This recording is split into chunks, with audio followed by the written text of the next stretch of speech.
Let's Talk Oculus is brought to you by, well, you.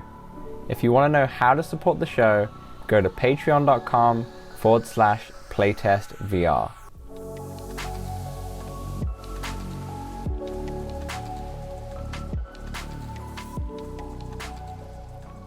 Hey everyone, welcome to Let's Talk Oculus episode 9. I am Dan from Playtest VR, and I have with me my co-host, as always, Samson from Spreading VR. Hey Samson, how's it going? This location behind you looks pretty sweet and much better than any kitchen we've seen before.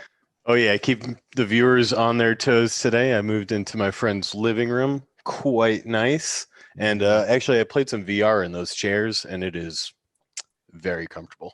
Yeah, those chairs look hella comfortable. If you're on the audio, if you quickly look at the video version, there's some like lazy boy chairs, you'd say, and so much space for activities. Oh so, yeah. Oh so yeah. much space for VR. So that looks cool. And in today's episode, we have an absolute jam-packed episode because we had some listener questions. So we're going to touch about the future of VR.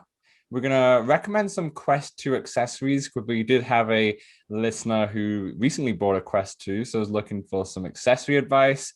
And we're also going to discuss what the most friendly VR communities, since one of our listeners unfortunately had an unpleasant online experience I think PokerStars it is, but we'll get onto that a little bit later on.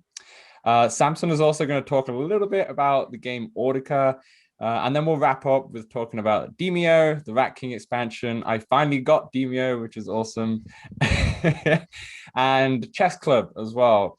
And both Demeo, the Rat King expansion, and Chess Club are freaking awesome, you know. So stay tuned for the end of the show when we'll talk about what we've been playing. So if you like what you hear, consider subscribing to the podcast. It's on all good platforms. You can check the video version out on Playtest VR's YouTube channel and the audio version out on the podcast platforms. If you want to write into the show or just send us some cool fan mail, send it into letstalkoculus@gmail.com. And finally, if you want to throw me or Samson $1 to support the show, visit patreon.com/playtestvr. Everything will be in the show notes below. Speaking of Patreon, Samson, we got $1.50 from someone beginning with C.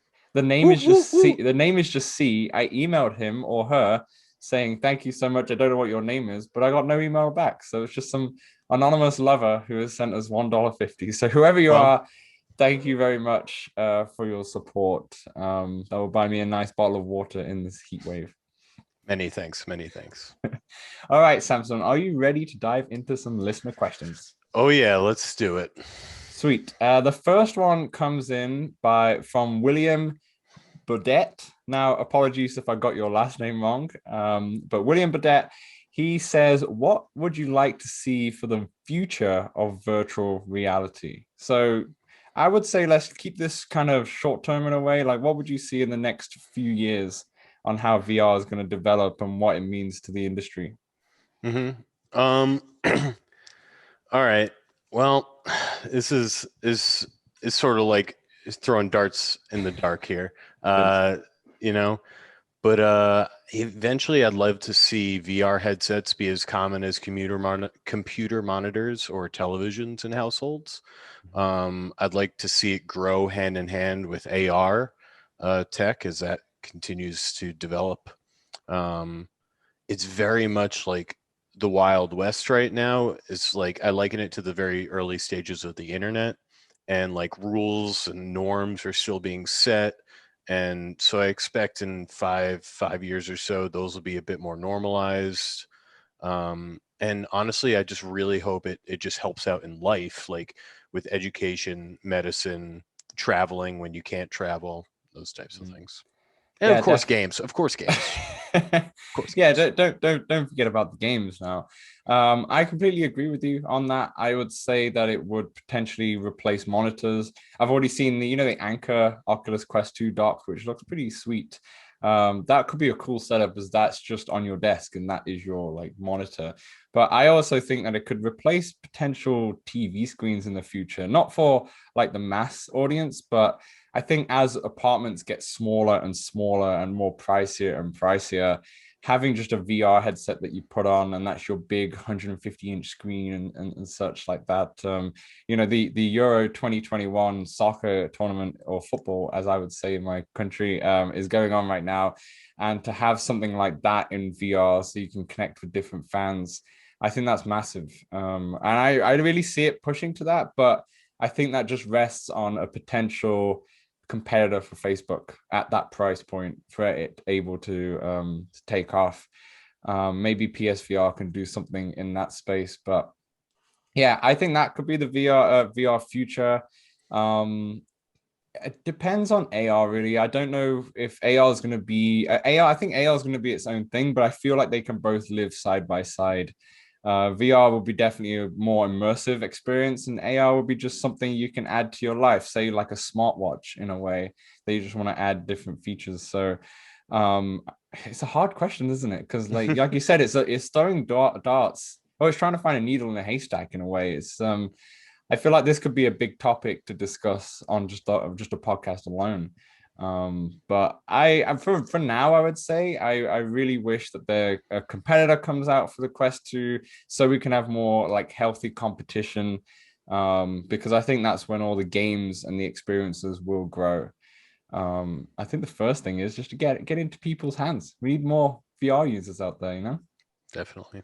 Definitely. But so thanks, William, for that question. I've actually sent you a code, or I will be sending you a code after this show to either Walkabout Mini Golf or ProPro, one of them, because we're celebrating the 1,000 subscribers from last week. So thanks, William, for that question. I'm sure we'll revisit that in the future one day. And probably if we get some guests on the show, we'll probably talk about that as well, because it'd be interesting to see what other people's opinions are on that.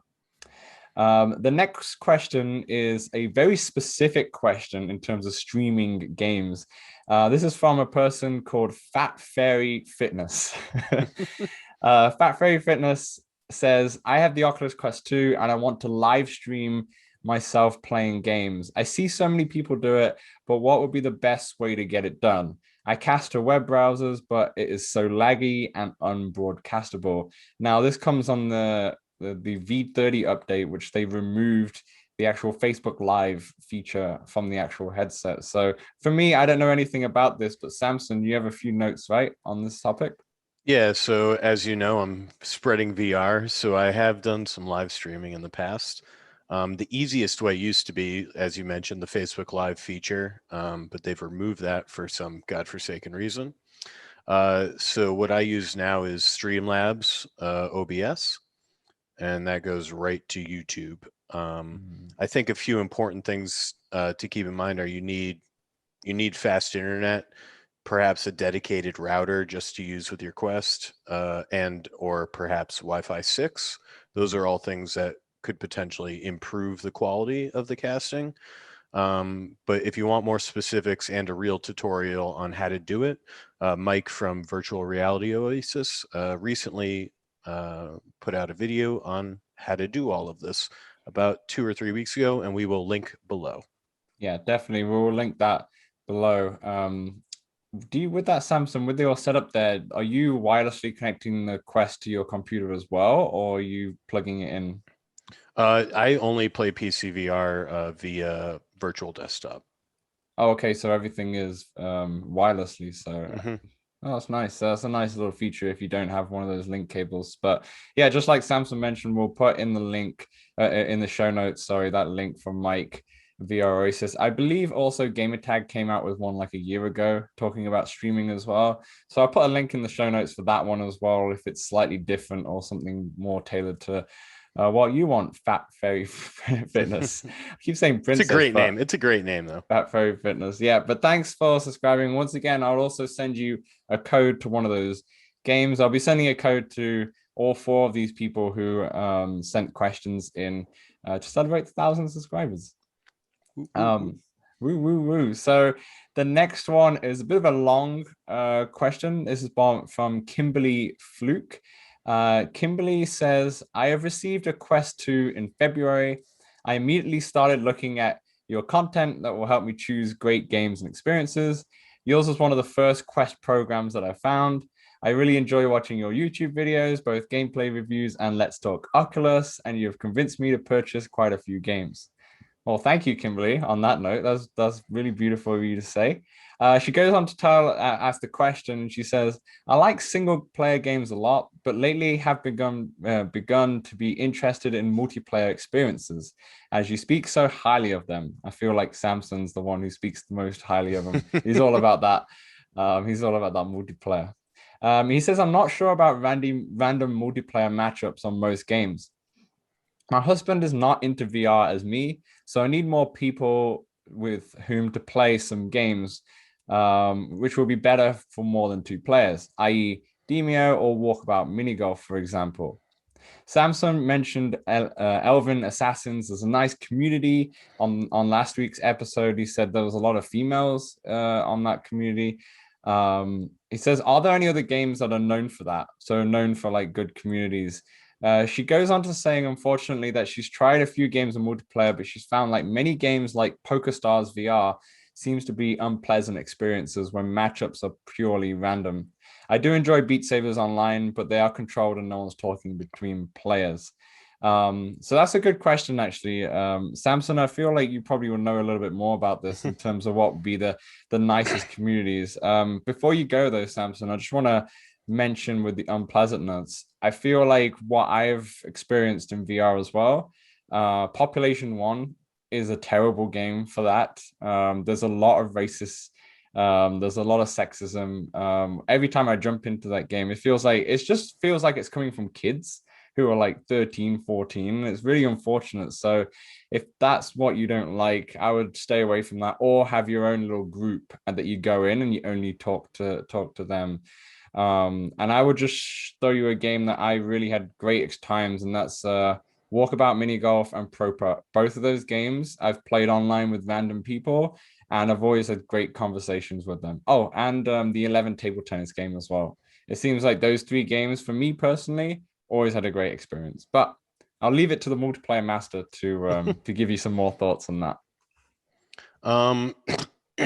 Pardon me. So right off the bat, I'd say your best bet is to use Discord. Discord will be your best friend for finding appropriate players to play with, if you will. Most games have them. I know for a fact Pro Putt, Walkabout, Hyperdash, Demeo, and VR Chat all have their own Discords. I'm sure there are others. Those are just ones that I'm a part of personally. And on those Discords, there are different sections of people looking for games, or you can just chat and sort of develop your own little group, if you will. Or just randomly find games. You don't need your own little group, whatever. But outside of the Discord part of things, also Synth Riders also has it.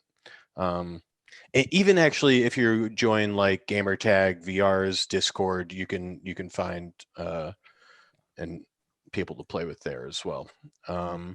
That said, Synth Riders, I've always had positive experiences in multiplayer when there are multiplayer matches available. Specifically, if you look, I think Saturday and Sundays, they do sort of special events where you're more guaranteed people in those rooms and a lot more rooms. Real VR fishing, I played that online with randoms, had positive experiences. And then ones that I haven't personally played online, but potentially could be options or find their Discords, Dash Dash, Racket NX, Blaston, and Forever Bowl.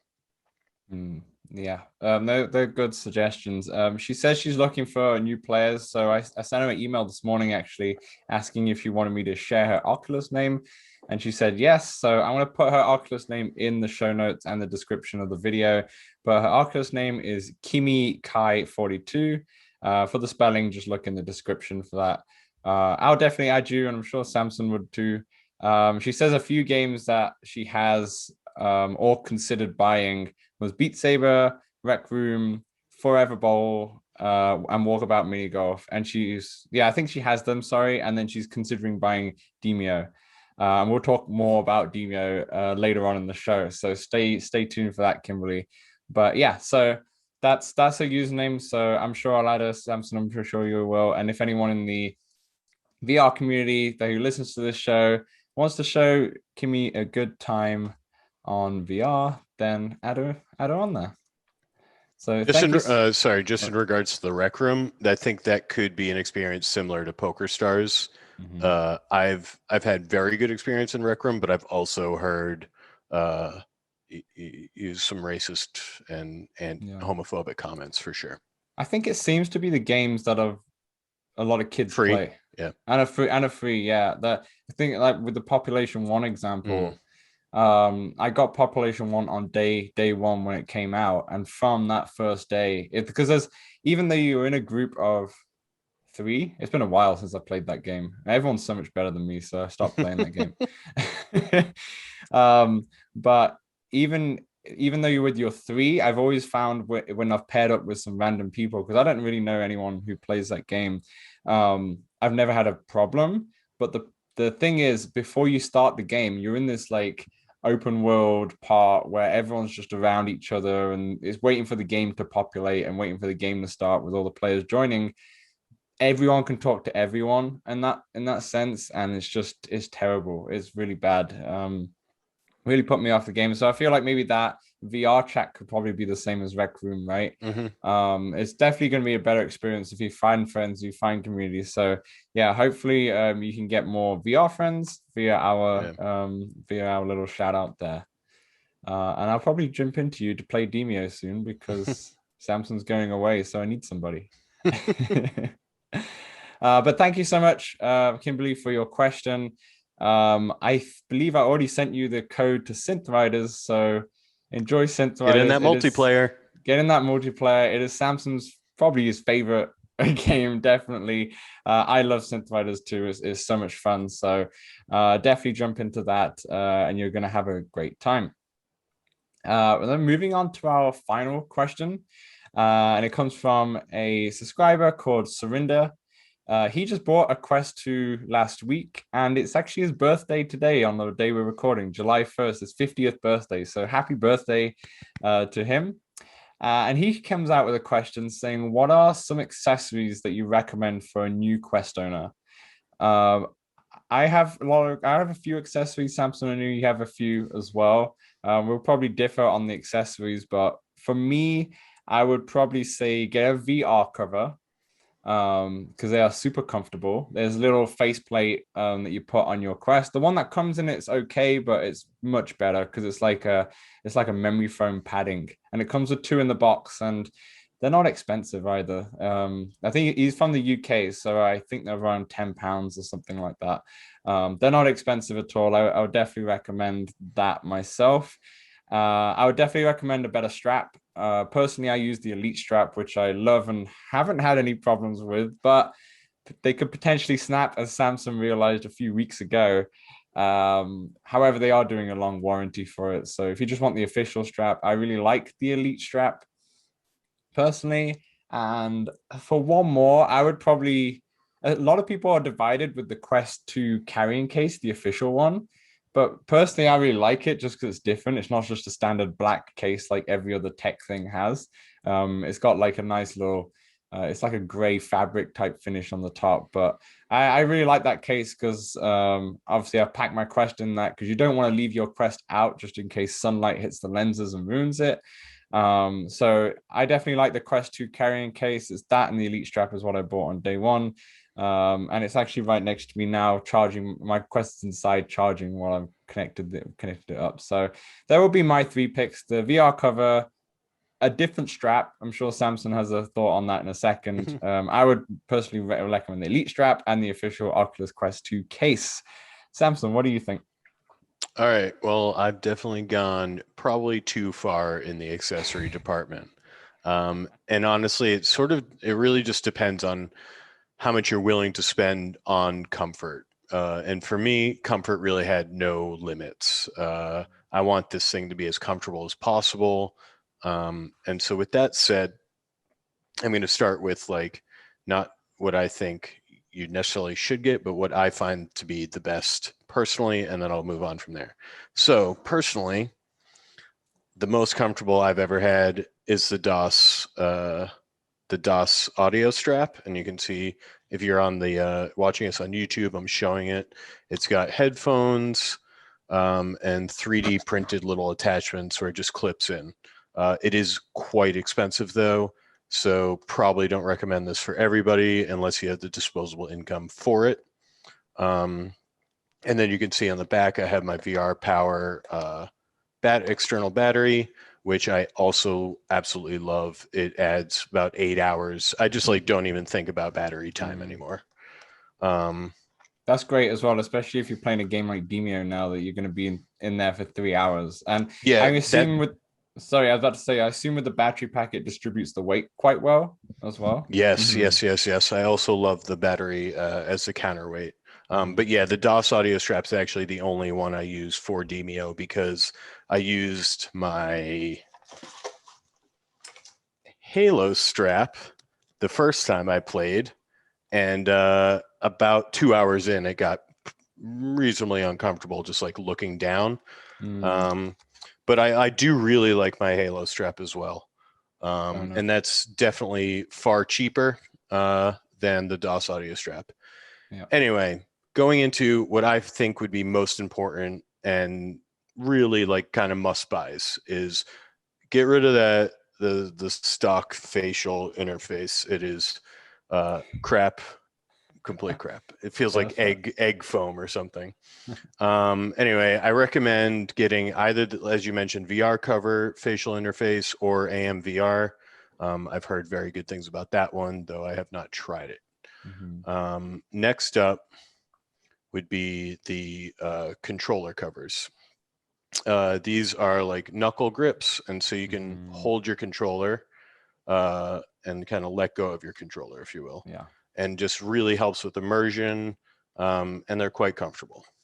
I think it's nice not to. I did get like a similar version from a company who sent it me a couple months ago. They didn't work as good as the one. I think you got the VR cover one, right? They look super comfortable. I don't know what company sent it to me, but it wasn't Kiwi, that. maybe. Yeah, maybe Kiwi. Yeah, Kiwi sent me a lot of stuff, and they've not been great. Sorry, Kiwi. So, sorry about that, Kiwi. But like, I wore those straps, and they didn't feel comfortable for the Kiwi ones, but I can see the appeal of them because you don't have to hold the controller at all, really, because it will automatically be held in your hand. Exactly. So you don't have to hold it with any pressure, and it's just much more comfortable on your hands. So yeah, I think that's a good shout out. To be honest, I think I should get them myself. Oh yeah, I absolutely love them, and I think AMVR has them as well. Yeah. Also quality. Yeah. I'd probably avoid the Kiwi ones, but I've never used them. They just look a bit lesser quality. Don't get anything Kiwi. Sorry, Kiwi. Everything that you've sent me have not been good or worked. I've given them so much feedback and they've just not responded, unfortunately. But I appreciate them sending it me. But I didn't really do. I think I did a video on them back in the day with them, but that's about it. So yeah, AMVR do nice accessories there, and they're normally cheaper than the other alternatives. And VR cover, since you mentioned it is in the UK, shipping to the States, one is a little pricey and two can take some time.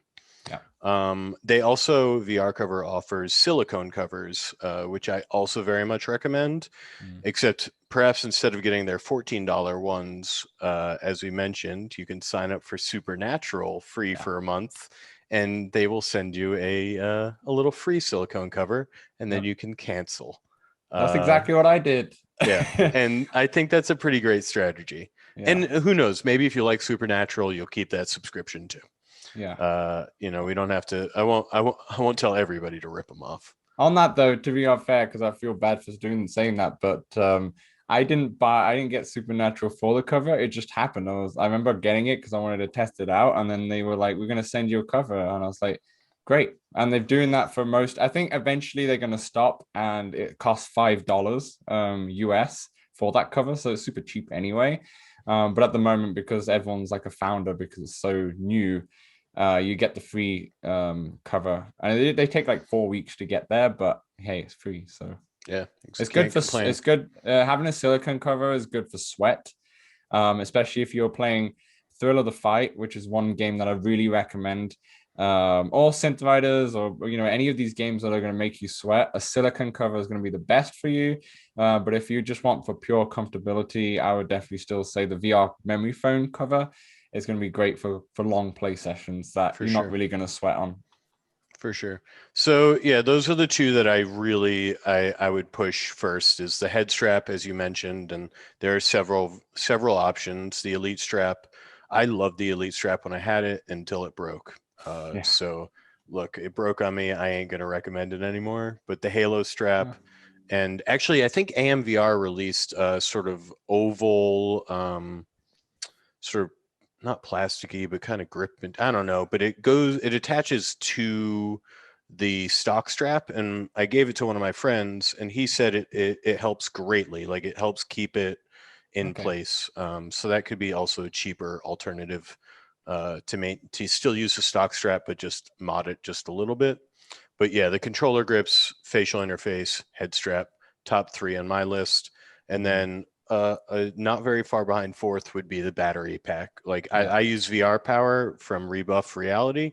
Once again, it's not the cheapest one out there. You can really get any external battery and figure out how to fix it on there. Mm-hmm. Velcro and or some other method would probably work. But yeah, I recommend a battery for the Quest 2 as well. Yeah, I actually I recommend. I don't use a battery myself, but I would recommend it too. Like last night, I decided to jump into Demeo and Chess Club, which we'll talk about in a moment. And I realized that my Quest is on 20%. And I was like, oh my days. But because I have my link cable, your 110 Canadian dollar link cable, I just connected it to the wall outlet. So it was charging while I was playing, and, and it's an expensive way to do it. So I would recommend going with that, to be honest. I'd get a battery pack because it's going to distribute the weight system. Now, just before we move on, Samson, any thoughts on the actual official battery strap? Oh, like the Elite battery strap? Yeah. Yeah, so I also had that. So originally I bought since as you all know, I just showed them I have two Quests. Mm-hmm. So I had one with an Elite strap and one with the battery Elite strap. The Elite strap straight up snapped, and the battery Elite strap I started to notice a crack. Mm. And so I just duct taped the shit out of it. And I gave that one to my brother, and I got new head straps. But it's worked for him since he's not like a daily user like I am. Right, right. So he's not putting as much wear and tear into it. Yeah, that's fair. Yeah, I think the elite straps are very nice, but like Samson just mentioned, they are not built very well. They look nice. That's the nice thing about it. They look pretty, and it's like that's how the Quest should have came in the first place. But then obviously prone to snapping, and I've been fortunate enough that it hasn't snapped yet. But I'll say that, and I guess it will do it snap later on today or something. Knock on some wood, man. Knock on some I'm wood. I'm I'm holding the wood desk right in front of me here. But perfect. Happy birthday again, Surinder. I hope those recommendations are your two liking. Feel free to message back what you bought if you bought anything. All right, so let's move on to what we've been playing. Samson, you've been want to talk a bit about Audica, right? Yeah, since last week I mentioned all the rhythm games, I wanted to. Audica's Discord just had a little update, and they're introducing Maudica. It's a new website, maudica.com, Maudica. And it's a website where you can browse, download, and upload maps for Audica. It's very easy to search, sorting, filtering, and all that. So if you want some custom songs and you're into Audica, you can go there. You can find it very easily via the Discord. That's cool. I like that. It's same as Synth Riders, how it's very easy to put the custom songs on. Like they make it so easy. Yeah. Uh, Unfortunately, Beat Saber on the Quest 2 doesn't allow that really at all. You need to like run through hoops, but that's a good shout out. If you want to know a bit more about that game, we spoke about it more in last week's episode. Let's move on to still the hottest VR title out there. Demeo has now got an expansion, The Rat King. Have you been playing a bunch of it? I wouldn't go so far as to say a bunch, but I did get in one long game and we were successful. Nice, nice. What do you think of it so far? So far I've found it super fun. It's very beautiful. I feel like the sewers, so the first one was dungeons, this Yeah. one's sewers, kind of similar, but like I feel like they're way bigger and they're definitely way darker. So you Mm. kind of need a little bit of a new strategy with like the torches and all that. But yeah, it Yes. seems weird to say, but the sewers are quite beautiful. Yeah, it's a beautiful game. I actually jumped into Demeo for the first time ever yesterday, just last night. So I haven't played the Rat King expansion just yet, but I actually messaged developers and I was like, I kind of want to do an hold on. There's two beautiful dogs in the background. Getting distracted here. Yeah. Yeah, so with Demeo, I wanted to really go about it. I'm going to put a review up on the channel, maybe in a couple of weeks' time or 3 weeks' time, once I've played a bit more. But I want to put one in the perspective of someone like me who's never played D&D, who's not really played any of these type of board games. You know, I used to play Monopoly and Frustration, but this is this is not it, right? So, because I know a lot of people can be turned off by this if they're not into that style of game, the RPG games or just the board games in general. I spoke to Lipnox actually off the record when we turned off the podcast when we did a podcast together, and I spoke to him about it, and he was like, he's not really interested in that game either because it's a long-winded, it's a 3 hour plus experience or so, and he doesn't want to jump into something like that. So I kind of feel him on that. So I want to go into this with that perspective. I didn't play with anyone yesterday. I just went through the single player version of the game, which is essentially just like the normal game, but you control all the pieces. You can choose three or four characters. And first impressions of Demeo, I see what the hype is. It is beautiful. That game is beautiful. It's just a tabletop, but I love how zooming in and you zoom in, you're straight into the dungeon, and the models of the characters are really nice. It's a cool physics where you just rotate your arm or rotate your hand, and then the cards all appear. And I love that little feature of it. I know it's so small, but I also got destroyed in the first room because didn't know what I was doing, and I went into a door and I was like, "Oh my god, there's like 20 enemies right here, and I've got like 3 out of 10 health. This is a it's a bad idea." So I might play a couple of those before I jump into to it with friends, or maybe Samson, when you're free again after your little trip, you should teach me the ropes in this game with your buddies. But yeah, Demeo, I freaking love. I already, and just after playing the single player, and I can't wait to get better at the game. Would you say that the Rat King compared to the first one, like you said, it's a little bit similar, but is there enough there for people who maybe played the first expansion to death would want to go back in? Oh, definitely, 100%. And the boss is very different. That's like really Mm, where it changes up. He'll like yeah, that Rat King can be tough for sure. yeah. Oh, also, one thing I learned while playing is if you die, you can quit the game and rejoin that same room code, and you come back, but with all the only the stock cards. So Yeah. it is a little bit of like a handicap, if you will. But Mm. once you die, you don't necessarily have to be done playing if you're playing in a public room. Sorry, the dog's got something. I'm not sure he's supposed to have. I can Um, see. so so yeah, that's definitely something I learned. And while I was playing, one of my friends he had to leave, and somebody just filled in really quickly. So there are people playing this game. We did play it on the day that it came out, Mm, so that might have been an influx of players, but mhm. generally I've found that everybody was super kind. Like they'll help if you have questions, they'll help guide you. And really just everybody's trying to work together to get that XP. Yeah, I think that's what I've seen and heard about it is that the community for that game is really, really supportive. And to be honest, I don't think you're going to get much like kids playing this game, to be honest. It might be a little bit too complex, or it might just be doesn't look cool or anything to them, like It's maybe too long. shooting. It's long as well, yeah. and shooting in population one was probably more their alley. But yeah, I think you're right, because every time I walk past some of these like places around in Vancouver that are just like board game people, and they're sat there and they're playing games, I feel like it's just a nice community in general. Everyone's there to help each other and have fun, or like-minded. So I think if you're definitely into that, this game is definitely right up your alley. So yeah, I'm glad to hear that. And this is their last free expansion, right? Or their first and last? I am not sure about that. Okay. I'm hoping and I think there might be at least one more free one. Hmm. But yeah, I was actually just talking to my friend that I play with. He's like, I really feel like we've gotten our money's worth out of this one. I was a little nervous Yeah. at it being $30, but I'm happy with it. Yeah, I think it's a great time to jump in if you have not at all now, because you have two games. But with the game as well, I'm sure many people know this. I just want to be super clear on this one. It is procedurally generated, right? Where the maps kind of change a little bit, or the enemies change every time you Um, jump into it. yeah, like so in the first one is all dungeons, all the Yeah, dungeon rooms sort of change. And when the sewers will be, yeah. each time will be a little bit different. I think the boss level, at least in the first, in the dungeon level is always the same.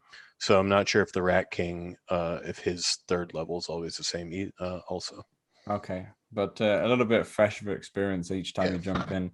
Yeah, I was actually kind of intimidated to jump straight into a multiplayer game, because I was like, all these people are going to go, this guy is terrible. And my handle is playtest_YouTube, so they know exactly where to find me. So I was very worried about that, but I might jump into some randoms one, because if you say the community is so good, then hopefully they can help me go along. But yeah, that's Demeo. I'm sure we'll have more to talk about Demeo as the weeks go on, especially if I've played it more and more. Hopefully we have some stuff on the channel as well. And then the last one that we've been playing, unless Samson, you have another one, is Chess Club. Chess Club, Samson, how much have you played with Chess Club, and did you win your first game? All right, chess club was something I was a little nervous to jump into an online match for, because it's been at least a few months, if not a couple of years since I played chess. So I jumped right into like the tutorial one. Yeah. Um, so I won easily on that one, and then I tried the AI, like the next level up AI, and I also won that one. But the game just it feels great. It looks great. It's soothing. You load in, and like the menu place where you are is just like a maze of stairs The and chess labyrinth, right? pieces. Yeah, yes, thank you. Yeah. That's what it's called. Yeah. And it's very, very simple. Like you look in front of you, you have online to the right, you have AI in front of you, and you have friends to your left. And And I all, believe they try to get people at your skill level, yeah. online. And the little people just appear as little chess pieces on the Yeah. right. And I'll put a video out this. I was going to do a review on this game, because I think this game is pretty cool. For anybody who likes to play chess, I think this is awesome.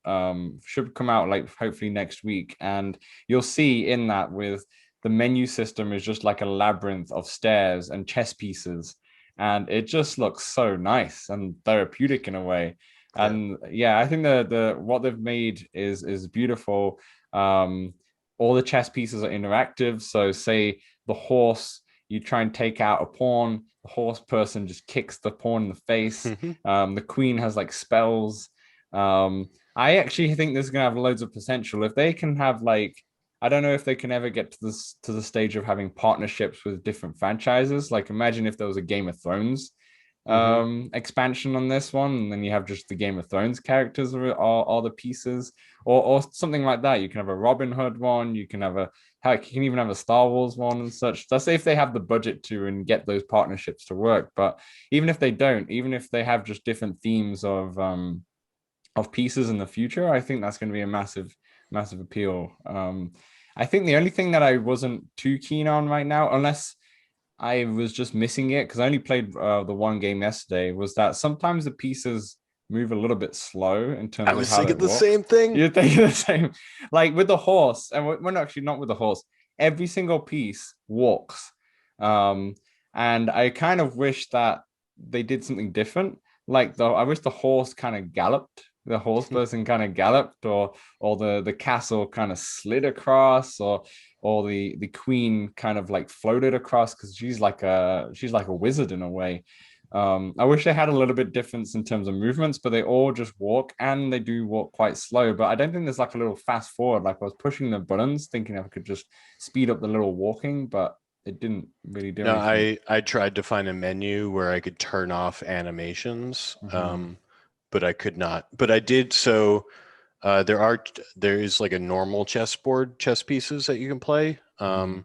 So there are two like maps. I think one's called Stonehenge, I think, and I forget what the other one's called. Yeah, But with the right normal pieces, the pieces just move regularly. fine. So I was happy that there was that's sort of like the turn animations off, I guess. Yeah, that's fair. That's fair. I was like you though. I was kind of scared to jump into a an online match straight away. But yeah, I did do the novice, and I felt pretty good when I won. But I realized that the amount of times that the AI should have taken my queen, but didn't, but just moved the piece right next to the queen. I was like, hold on, you could have just taken me then. I still felt very happy. I think that was the first chess game I've won ever. I think my dad beats me all the time, and then my housemate here always beats me. So you know what, Samson, when you're back, I'm gonna play you, and hopefully I can get close to winning.